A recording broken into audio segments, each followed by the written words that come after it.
Hey, let me say this like someone who's lived with this setup long enough to notice the difference quietly growing every day. The Sonos Sub 4 just feels like that piece you didn't know was missing until you actually have it. This is for the kind of person who doesn't just hear sound, you feel it. You're the one who notices when something is off balance, when bass feels hollow, when music or movies have depth but never presence. You've lived with almost good for long enough that your ears started settling for less.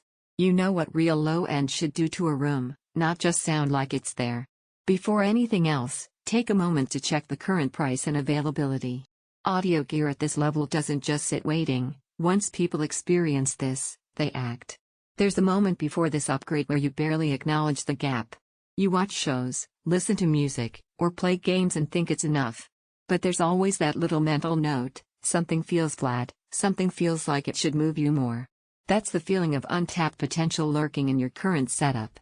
The first time you add this subwoofer into your space, it's not dramatic at first. It's subtle. Then suddenly you notice the absence when it's not there. Low frequencies no longer just exist, they anchor everything.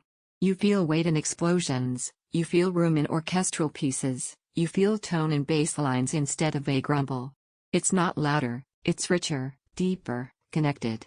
Imagine listening to your favorite album and actually feeling the kick drum the way the artist intended, not just hearing it. Imagine movie scenes where quiet tension builds into powerful impact because the room itself starts participating instead of just hosting sound.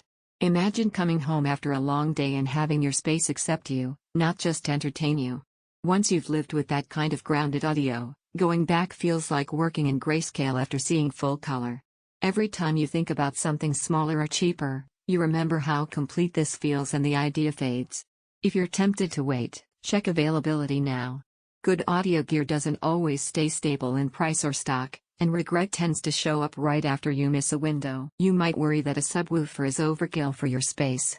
That worry evaporates the moment you notice how integrated the sound becomes. It doesn't announce itself, it completes your system. The rest of your setup finally gets to breathe, because it's not left compensating for missing frequencies. Here's something most people don't expect. It actually makes everything else in your space feel more intentional. Your speakers suddenly sound more articulate because they're not trying to pretend they do everything. Your room feels like it belongs to the sound instead of just housing it. Owning something like this feels like a decision you'll appreciate every single day. It's not flashy. It's foundational. You notice it in the way music hugs the room and movies hit deeper without distortion. Low-end feels full and articulate, music feels richer and more alive, movies feel anchored and immersive, your setup feels balanced and intentional, listening feels natural and satisfying. It requires thoughtful placement, not designed for tiny, crowded spaces. Eventually, comparison loops lose their pull. You stop debating specs on paper because you already feel the difference every time you turn it on. At some point, choosing what you already respond to becomes easier than prolonging the decision. If you're ready to stop compromising on depth and start hearing and feeling your system the way it was meant to, check the current price and availability of the Sonos Sub 4 now. Don't let this be the upgrade you look back on months from now wondering why you waited.